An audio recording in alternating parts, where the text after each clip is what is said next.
Selfie ತಗೊಂಡೇನು ಉಪ್ಪು ಹಚ್ಚಿ ನೆಕ್ಕವ್ರನ ಹೋಗುದಂತ ಒಂದ್ ಸೆಲ್ಫಿ ತಗೊಳ್ಳೋದಂತ. ಎಷ್ಟಂತ ಎಕ್ಸ್ಟರ್ನಲ್ ಸೋರ್ಸ್ ಆಫ್ ಇನ್ಸ್ಪಿರೇಷನ್ ಮೇಲೆ ಡಿಪೆಂಡ್ ಆಗ್ತೀರಿ, ಎಷ್ಟಂತ ಎಕ್ಸ್ಟರ್ನಲ್ ಸೋರ್ಸ್ ಮೇಲೆ ಡಿಪೆಂಡ್ ಆಗೋದು ನೀವು, ಎಷ್ಟಂತ ಮಂದಿ ಮೇಲೆ. Are you not self inspired? Are you not self motivated? ನಿಮ್ಮಲ್ಲಿ ಮೋಟಿವೇಶನ್, ನಿಮ್ಮಲ್ಲಿ ಸ್ಪಿರಿಟ್, ಕೆಚ್ಚು ರೊಚ್ಚು ಏನೂ ಇಲ್ಲನೆ. ಅದು ಇಲ್ಲ ಅಂದ್ರೆ ಯು ಆರ್ ನಾಟ್ ಎಲಿಜಿಬಲ್. ಅದು ಐತೆ ಇಲ್ಲ ಮೊದಲು ಚೆಕ್ ಮಾಡ್ಕೋಬೇಕು, ಅದನ್ನ ಜಾಸ್ತಿ ಜಾಗೃತಿ ಮಾಡ್ಕೋಬೇಕು. ಬರೇ ಹೋಗುದಂತ ಚಲೋ ಚಲೋ ಆಡ್ತಾರ, ಅದು ಸೆಲ್ಫಿ ಇಟ್ಕೊಳ್ಳೋದಂತ ಅವತ್ತೊಂದ್ ದಿವಸ ಅದನ್ನ ಸ್ಟೇಟಸ್ ಇಡುವಂತ. ಮುಂದೆ ಎಲ್ಲಿ ಹೊಂಟಿರಿ ನೀವೆಲ್ಲ?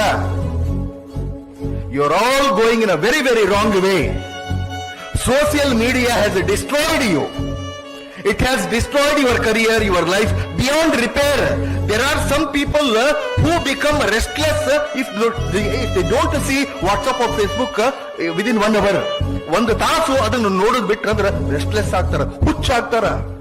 ಇದು ಈ ಜಗತ್ತಿನ ಹೊಸ ಕಾಯಿಲೆ.